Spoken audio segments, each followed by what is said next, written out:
मुंबई-पुणे एक्सप्रेसवेवरील पुणे लेनवर कोन गावाजवळ घडलेल्या एका भीषण अपघातात प्रसिद्ध social media influencer Asfiya Bano Mohammad Farid Khan वय 22 रायबरेली उत्तर प्रदेश हिचा करुण अंत झाला। हा अपघात दिनांक 10 ऑगस्ट रोजी दुपारी 12 वाजण्याच्या सुमारास घडला। या दुर्घटनेत तिच्यासोबत प्रवास करणारे 4 सहकारी गंभीर जखमी झालेत।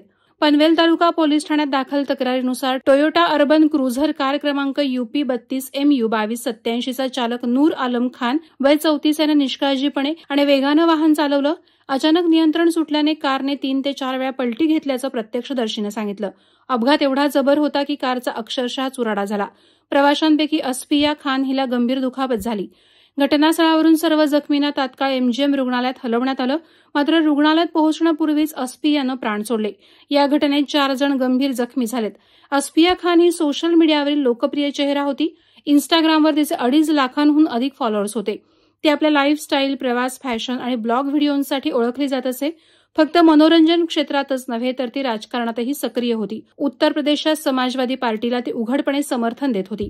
लखनौतील या तरुणीनं अल्पावधीतच सोशल मीडियावर मोठा चाहतावर्ग निर्माण केला होता। तिच्या अचानक झालेल्या निधनानं चाहत्यांमध्ये शोककळा पसरली। सोशल मीडियावर असंख्य फॅन्सनी तिच्या आठवणींना उजाळा देत भावपूर्ण श्रद्धांजली वाहिली आहे। या प्रकरणी पनवेल तालुका पोलिसांनी गुन्हा नोंदवून अधिक तपास सुरू केलाय। वादळवारा लाईव्हसाठी न्यूज ब्युरो पनवेल। नवी मुंबई व रायगड जिल्ह्यातील ताज्या बातम्या आणि घडामोडींसाठी सबस्क्राईब करा वादळवारा लाईव्ह चॅनल आणि दाबा बेल आयकॉन।